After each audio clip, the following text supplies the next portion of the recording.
WWE's reaction to the streaming issues seen during Mike Tyson and Jake Paul's fight over the weekend have been revealed. We have the latest on an absent AEW star's future, and finally, WWE have confirmed the location and a special guest appearing on the first Raw on Netflix in January. Find out who and where in a tickle. Now, over the weekend, Jack G. King, we saw Mike Tyson lose to Jake Paul in a completely legitimate boxing competition.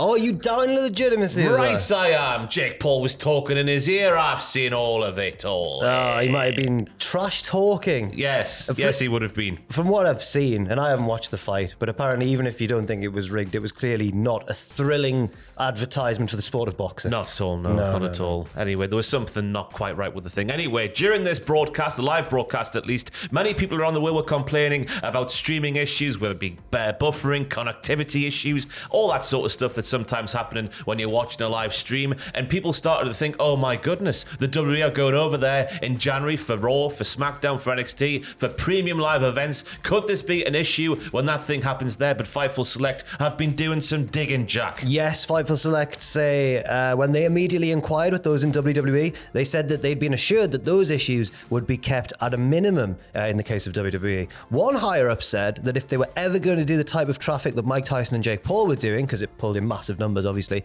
that would be a good problem to have. Netflix's live Love is Blind finale also had significant issues. Who's to say that WWE could not be more popular than Love is Blind? Oh, I don't know. I've never watched it Maybe myself. Jake Paul and Mike Tyson might be a bit too far. Maybe WrestleMania will get there if they do big things. But obviously, we can beat Love is Blind. Surely, come on. Yeah, and also if they are, as ambitious as the Triple H era would lead you to believe, then maybe these are issues that, as you say, they will encounter at some point in the near future. I reckon it might be a case of we have issues early on, but the deeper we get into it, the better it'll get. Yeah, maybe it's like a teething process. Is that the term? Yes. Aye, like the babies. Like babies. Like the babies. Fightful Select also say that they were told at one point when the OVW Wrestler show was being released and marketed, there was a live show discussed. This would have also helped them test live streaming for wrestling on the platform. I don't think they would have had the issues that Mike Tyson and Jake Paul had. With all due respect to OVW. Maybe not quite as much. But I don't know if it bodes well, but maybe that's more of a Netflix thing than a WWE thing. Yeah, but surely if you're on the side of Netflix, you would plan for the traffic coming your way that Mike Tyson and Jake Paul was pulling. I mean, there was 70,000 people in the arena. Obviously, the big global appeal of Mike Tyson sparking out that boy.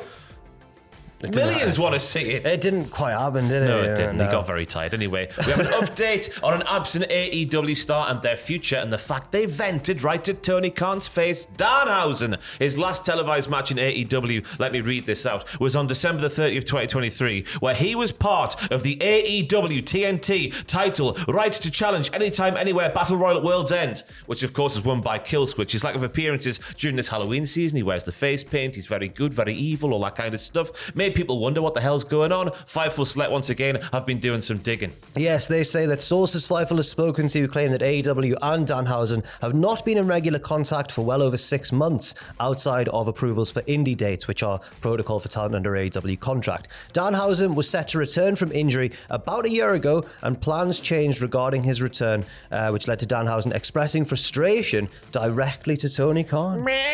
He cursed him. Yeah, he must have done. Yeah, he must have done. It doesn't say what the reason is for plans changing regarding Danhausen. We know. Again, I said this about Ricky Starks. You know what I'm going to say? He is a friend of CM Punk from what we've seen. Could that have done anything to sour the relationship between the two sides? Well, it is weird, isn't it, when Ricky Starks is very popular, very good, very available. Very nice. Danhausen, when he's booked properly, very popular, very good, very available. And they're both not being used even though they are available. There is one common denominator. Yeah. This is just speculating, though, It is just speculation. They could be two totally different issues, but the fact that interest was lost in Danhausen so quickly, and as the Fightful Select report states there, they didn't even find a way to use him over Halloween, which is tailor-made for Danhausen. Even Abaddon was there for a bit. Yeah, exactly. Yeah. So you'd think they'd bring in all the spooky characters, but not Danhausen. Something's going on. The report continues, though there had been a few pitches to possibly bring Danhausen back earlier in the year, and Fightful was told that Bryan Danielson had made some pitches. That would have been astonishing to see. Yeah, it would have been great. Nothing emerged from those plans, but Danhausen has been willing to return to work for AEW since publishing this this article, we've heard that that at least one member of the AEW creative spoke with Danhausen in September. And clearly didn't lead to anything. Not in the short term, at least, anyway. No. The FIFA Select report continues saying, we are told that AEW was of the belief that Danhausen wanted to prioritize his indie bookings over wrestling on Collision on Saturdays. On the other side of things, that Danhausen has indicated to AEW that there were family-related reasons that could and did change as the year went on that caused adjustments to his availability. AEW had seen him doing indies before that period and believed that he didn't want to work Collision. So different stories there. Yeah, on one hand, the indie dates is interesting. I assume he'd make more money on an indie show than he would go to Collision. Obviously, that must he gets be the reason his for it. flat rate from AEW, but when you go to indie shows, I imagine Danhausen makes a killing on the merch and the picture opportunities and stuff like that as well. Obviously, hopefully everything's all right with his family as well. Don't want to speculate on that matter, of course. FIFA Select learned that Danhausen's AEW contract runs into the summer of 2025 and that there are not creative plans in order right now. What's happening? I know. Get him in. Get him booked properly. It'll all be fine.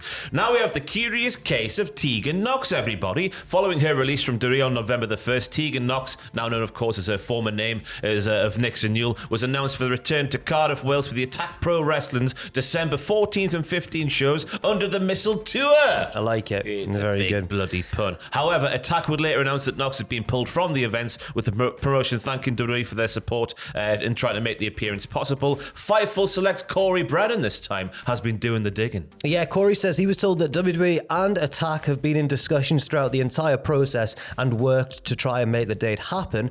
He goes on to say Attack spoke well of WWE, despite those we spoke to noting that they were gutted at the end result. While asked if it was a non-compete clause preventing the event, we were not told either way if it was an influence on Newell's removal from under the Missile Tour. It was expressed to us that a, quote, myriad of issues could have been the cause of her removal.